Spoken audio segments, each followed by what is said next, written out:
Ele vai porque houve o sonho de São José, que precisava que ele fosse nascer lá, ou tinha alguma outra peculiaridade que ele já precisava estar em Belém, porque se fala de recenseamento. Como que é essa história toda? Foi pelo sonho? Isso. Foi também por essa necessidade? Ou o recenseamento não tem nada a ver com Belém, era para ser feito em Nazaré? Como que é? Para todo mundo entender isso, perfeito. Né? Uma pergunta muito boa. A primeira questão fundamental, Guto, é entender que as tradições que relatam o momento pré-nascimento de Jesus e também o nascimento de Jesus está presente dentro do Evangelho de Mateus e do Evangelho de Lucas. Certo. Tá? Isso é muito importante. Nada que se tem no apócrifo se leva em conta como verdade mesmo. Não. Tá? O que ocorre aqui? Marcos não trabalha essa infância de Jesus, nascimento e infância. João também não trabalha nascimento e infância, embora no prólogo, no capítulo 1, a partir do versículo 1, ele trate da questão do verbo que estava com Deus e depois se encarna e etc. Mas ele não trabalha relatos de infância. Certo. Nós temos, então, Mateus e nós temos Lucas. Tá? Isso é muito importante. Por quê?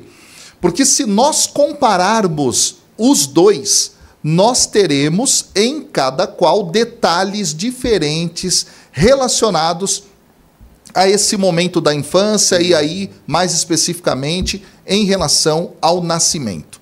Tá? Então, vamos lá. Número 1. É em Lucas que nós teremos, por exemplo, tá? Essa questão dele ir por causa de um recenseamento para a cidade de Belém. Certo. Então, estava em Nazaré. Não Jesus aqui, Jesus estava na barriga de Maria. Ele, tá? José e Maria. No ventre dela.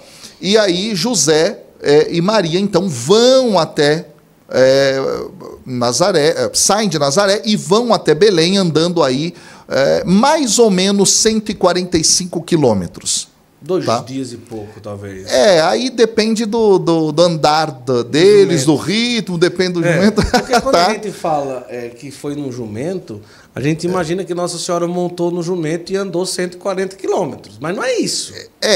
Ela desce, tem que andar tem que parar, tem que dar... Tipo, não é os dois. Maria, vamos lá, sobe em cima. E vai os dois. Eles não estavam sozinhos. Exato. Quando se viajava assim, com um grupo de pessoas. Com grupos. Então, a gente tem várias... Parava e tal. Ninguém sabe se são 2 dias. Exato. Várias dificuldades numa viagem naquela época. Hoje, a gente vai lá, entra dentro de um ônibus com ar-condicionado e vai embora. Vai embora. É diferente. Então, nós temos aqui uma realidade que pode durar, depende do tempo de caminhada de cada um. Então, isso é bem relativo. A gente não tem como efetivamente dar o dia, né, o tempo. Cada um anda numa velocidade diferente. Esse é um ponto. Mas, então, é em Lucas que o recenseamento faz com que eles saiam de lá. Certo. Em Mateus, o que existe é uma outra coisa. Existe o nascimento ligado a Belém, ponto, tá? Para o cumprimento da profecia de Miqueias no capítulo 5, que depois eu posso falar mais a respeito disso. E depois, José é avisado em sonho de que Herodes estava fazendo o processo de perseguição, então eles deveriam ir para o Egito. E aí isso é em Mateus. Ele vai, então, com Jesus já nascido e Maria para o Egito, e de acordo com a teologia de Mateus, isso ocorre para se cumprir uma profecia do Antigo Testamento que diz: do Egito chamei o meu filho. Então aí já é uma outra explicação teológica que o Evangelho de Mateus traz. Então, são coisas um pouco diferentes aqui. Aí uma questão importante é assim: geralmente, quando alguém se arvora, né, a ler os textos de uma forma mais pormenorizada, mais atenta, fazendo uma leitura sinótica. O que é essa leitura sinótica? É pegar os evangelhos e colocar um do lado do outro. Existem até bíblias que você compra que são evangelhos sinóticos ou sinopse dos evangelhos, que você tem 4 colunas e você lê os relatos um do lado do outro. Quando a pessoa se arvora a fazer isso, a ler dessa forma, ela começa a perceber diferenças nos relatos. E essas diferenças, elas são muito importantes. E eu até digo muito para os meus alunos lá na Faculdade de Teologia que as diferenças revelam muito da mente do autor, da mensagem que ele tem, da teologia que ele quer transmitir. Então, se a gente tem essas diferenças em Mateus e Lucas nos relatos da infância, é por conta da intenção de cada um para as comunidades para as quais aqueles textos estão sendo escritos. Então aí a gente percebe que a saída por conta do sonho, de toda forma, acontece depois que Jesus já nasceu. Já nasceu. Já nasceu. Já nasceu. E a partir do momento em que eles estão na região, por conta do recenseamento, é a região de Belém. Eles estão na região de Belém. Isso em Lucas. Na época do recenseamento. Exato. Em Lucas Mateus, é ele isso. não cita nada que não, diga isso. Não tem clareza, a não ser a questão específica de que Belém era um local que tem relação com uma profecia no Antigo Testamento. Então, aí vamos lá. Só para entender um pouco isso aqui. Mateus, por mais de 10 vezes, traz uma frase ou variações dela, que é a seguinte frase: isso aconteceu para que se cumprisse. Isso. Porque ele é um dos autores que mais trabalha de forma explícita profecia e cumprimento dentro das escrituras neotestamentárias, especificamente dos evangelhos. Tá? Então, sempre o gancho dele vai ser esse.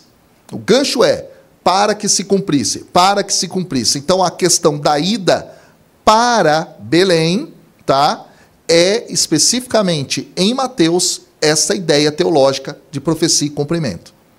Uma coisa interessante que a gente pode trazer também, antes de partir mesmo assim para o nascimento, o fato de afirmar de que José e Maria já estava prometida em casamento para aquela época, tipo, significava o quê? Que Maria já tinha um compromisso firmado 100% com ele, era uma espécie de noivado que eles podiam desatar a qualquer momento, ou não, era um compromisso ali que acontecia e tal. Quando ali narra que ela estava prometida em casamento, a partir do momento em que ali, na anunciação e tal, não sei o que e tudo, naquela época, isso significava o quê? Então, aqui, o relato que eu acho mais interessante para explicar a respeito disso é o de Mateus. Certo. Porque lá no capítulo 1, no versículo 18, e porventura já está aberto aqui. Então confirmou, né? Eu estou deixando aqui o texto aberto, né, e o texto grego ali para quando precisar. A questão é, olha só, no capítulo 1, versículo 18, é dito assim, né? Maria, sua mãe, comprometida em casamento.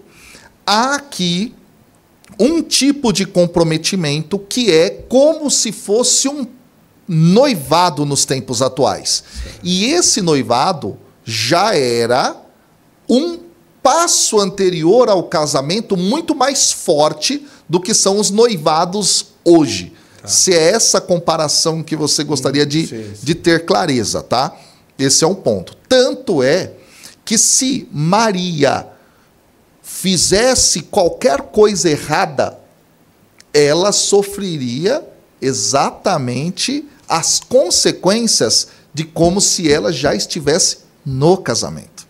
Entendi. Percebe? Então há aqui, para essa cultura do povo, neste momento da história, um comprometimento maior do que o comprometimento do noivado que a gente tem nos dias atuais. O noivado hoje é também importante, é uma preparação, porém, naquela época era o seguinte, você está comprometido, você realmente vai casar com essa pessoa. Tá? Então, havia aí algo mais profundo nesse sentido. E o texto bíblico é interessante nesse sentido, porque quando ele fala no capítulo 1, no versículo 18, seguintes, a respeito da figura de José, porque é isso que está em jogo aqui, aparece o fato de que José recebe a prerrogativa de justo. Nossa, mas por que ele aparece já assim, dessa forma?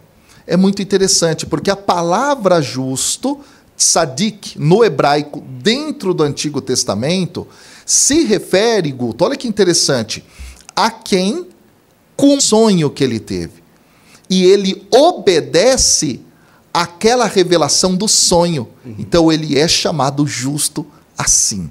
Olha que coisa. É interessante. Então ele está cumprindo a palavra de Deus e crendo efetivamente que o que houve no processo da encarnação do Verbo no ventre de Maria se deu por obra do Espírito. Por isso ele é justo. É muito interessante.